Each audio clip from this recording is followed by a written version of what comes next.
We are back. We're no intro today. We're just going to roll right into this thing because we are that excited. So, we're going to do a little bit of the new rules, looking at scrimmages from this past week, and then some things we touched on in camp.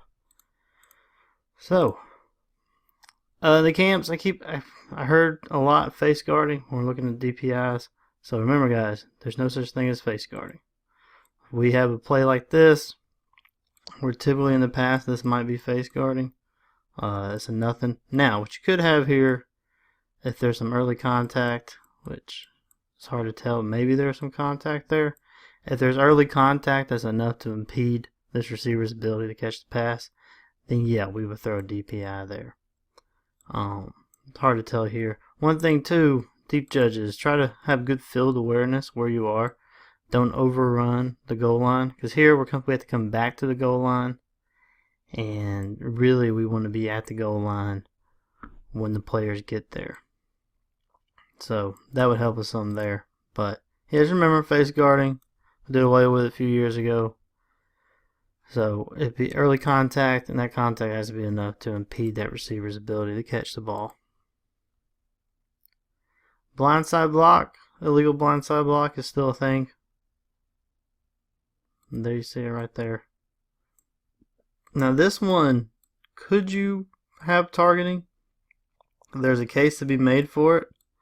You see the defender really load up and then launch with that head. Remember, targeting, there has to be contact, helmet to helmet contact.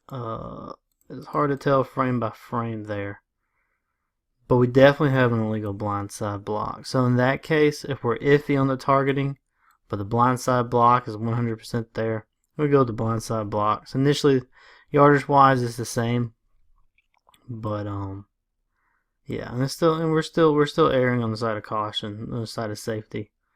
So remember, if we're 100% on the blindside block, maybe a little iffy on targeting, we'll go with the blindside block.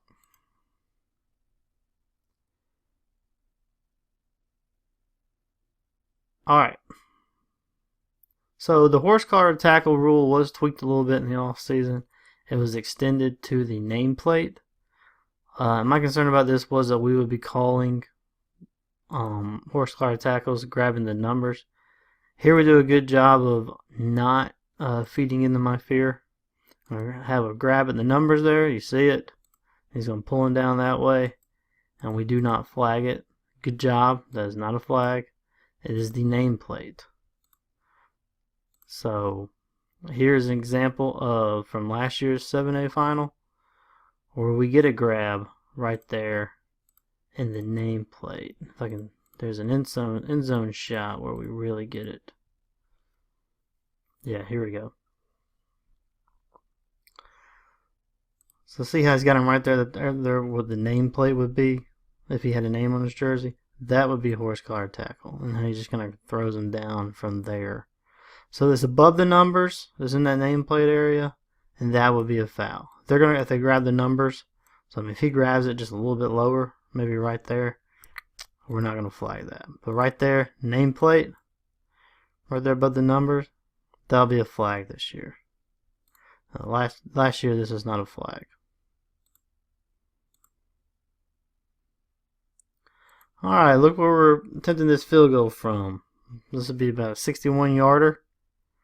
So maybe one thing we do in pregame, you should have, a good indication whether or not this kicker can make this.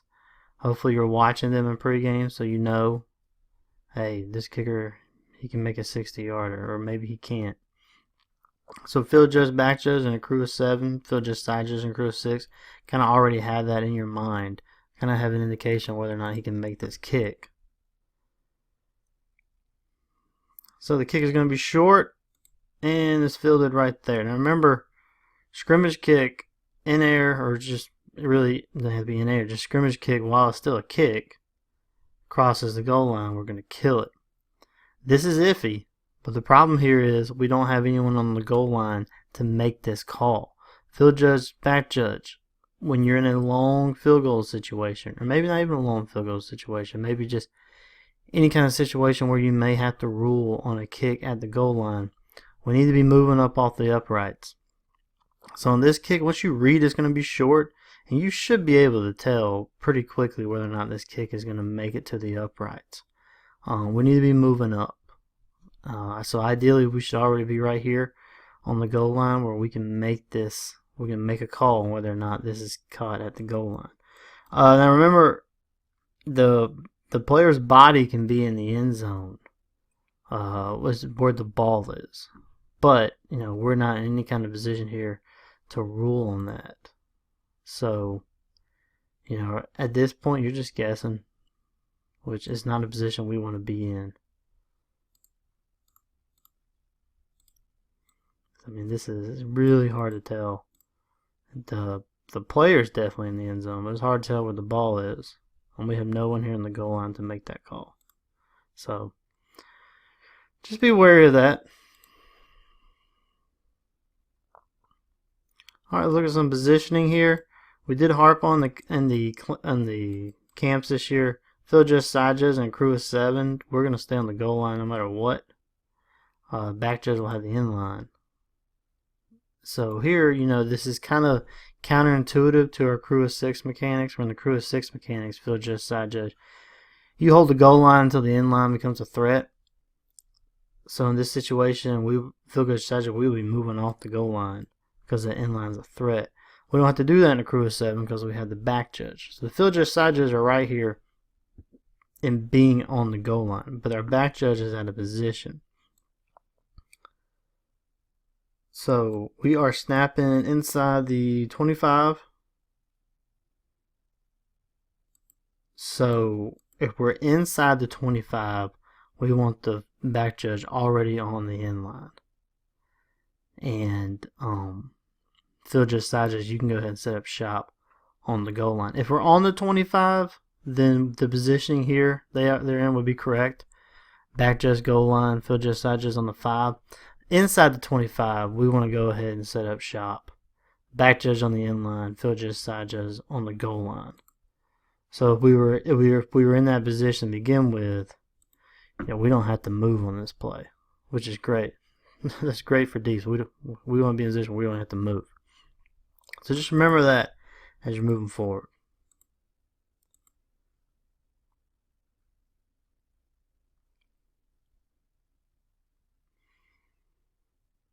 Alright, possible targeting here.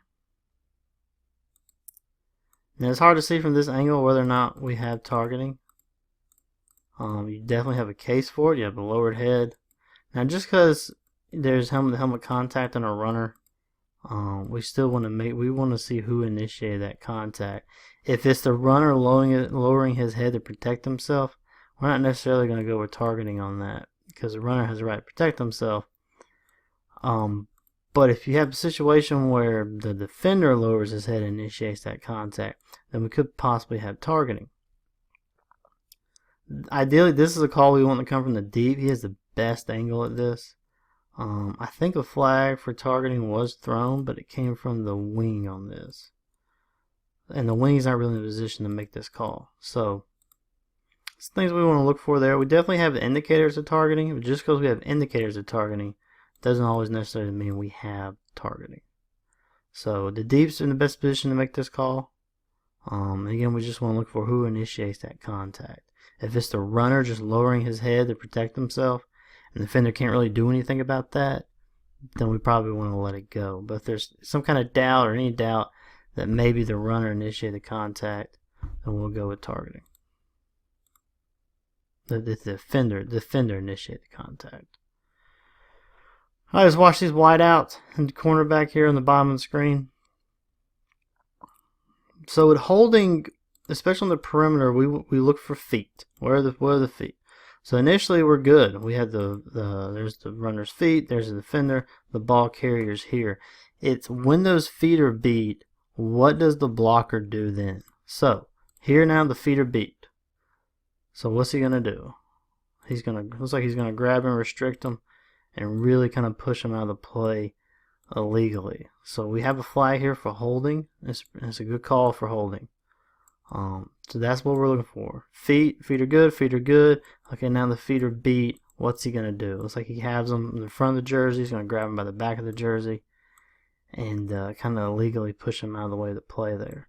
So that's a good call for holding. Remember, we look for the feet. All right, here we're going to have a catch on the sidelines. And in the camps, we talked a lot about sideline catches. I mean, this is almost exactly what we talked about. So remember, we're going away from the whole, wing has feet, receiver has ball, unless his back is to him, or deep as ball, unless the receiver's back is to him. We're moving away from all that. Both officials had the feet. If the feet are good, then we move our eyes up toward the ball. If by the time we get to the ball it's secure and the feet were good, we're going to have a catch if they complete the process of the catch. If the feet aren't good, then it doesn't matter what the ball does, right? So we're going to look for feet first. And our end zone angle is going to give us the best here. We're also going to look at what we want here, if we know this is going to be a catch on the sideline, we really want both officials standing still. So we got the deep still in this back pedal here. Maybe once you see that this is going to be a catch on the sideline, let's stop and get our eyes set. If our eyes are moving, we can't really see as well as if they're set. Also, you look at the deep, you see how the short wing, how he's walking toward the catch here. No, let's not do that. Just stop, turn, and be set and still where you can catch this. Like I said, if you're moving, your eyes are moving. If you're walking, you're not really in a position, and you're getting too close to the ball here too. So really, you should be just turn your foot, stop, and get in a position where you can see this. All right, so it looks like the feet are good. The question then is, does he complete the process of the catch? Hard to tell here. It looks like he may trap the ball on the ground. If that's the case, then this would be an incomplete pass. But if he has his arms underneath that and he secures this catch before he comes to the ground, it would be a catch. But it's hard to tell from our angle, really. So it looks to me like he's trapping the ball right there, but the point is I want to talk about the mechanics here rather than the actual whether or not he caught the ball. Alright, let's watch these two plays. We're going to look at this cornerback here and how he's really going to kind of drive his receiver out. So where this would be a foul is, we allow some initial contact at the line right there. But when the receiver, when it's obvious he's going out for his route, or he starts his route, then the defender needs to get his hands off. So here he's still driving. Now it looks like we have a bad snap, which kind of turns this into a run play. It was initially a pass play, but this is not going to be a foul in and of itself because we don't have a pass. Even though it was going to be. Possibly. We don't know that for sure. I mean, it could have been a design draw play. We don't know. But the next play,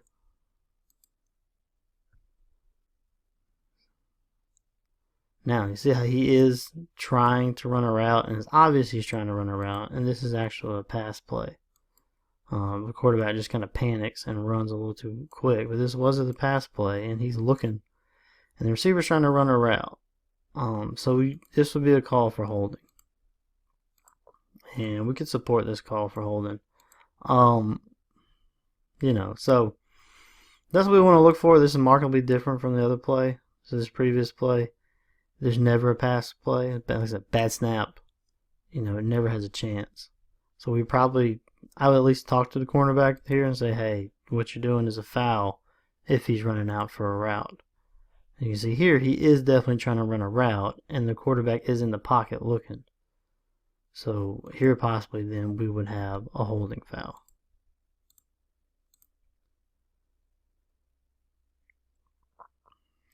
Going to have a call for pass interference. And this is one of those weird ones. So remember, in high school, we don't have uncatchable pass. But But I mean, you want to use some judgment. You know, if this ball is thrown into the stands, probably not going to flag. But is this ball uncatchable? Yes. But we don't have that foul in high school. So by rule, this is a foul. You can see the receivers run a route, and the defender just knocks them off the route. So it never even gives them a chance to catch it. And the ball, I mean, it's close enough. Even though it is probably uncatchable, it's close enough where we could flag it. So I think this is a good call. It's definitely supportable. You know, just use your judgment. Obviously we would never want to say, I didn't flag it because the pass wasn't catchable. Because in high school, that's not a rule. But you still want to use good judgment. Again, if this pass is thrown over that, over that Ragsdale fence right there, then yeah, just don't flag that. But this is close enough, we can flag it and be okay. By rule, it is pass interference. Alright, last one. We talked a lot about in the camps, especially with the deeps, taking a read step.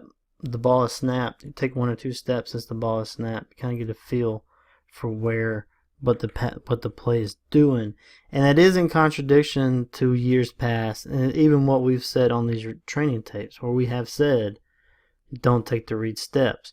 This year, moving forward, we're going with take those read steps. When the ball is snapped, take 1 or 2 steps back, see what the play is doing, and then decide if you need to backpedal or turn and run. And we're really teaching the deeps too now, turn and run quicker than we have in years past. You know, don't be so concerned about being in a backpedal as long as you can. If you got to turn and run, then turn and run. We would rather you be where you're supposed to be and be in the position you're supposed to be in, rather than how long you can backpedal. Because we're getting older, these players aren't, and these players are getting faster too.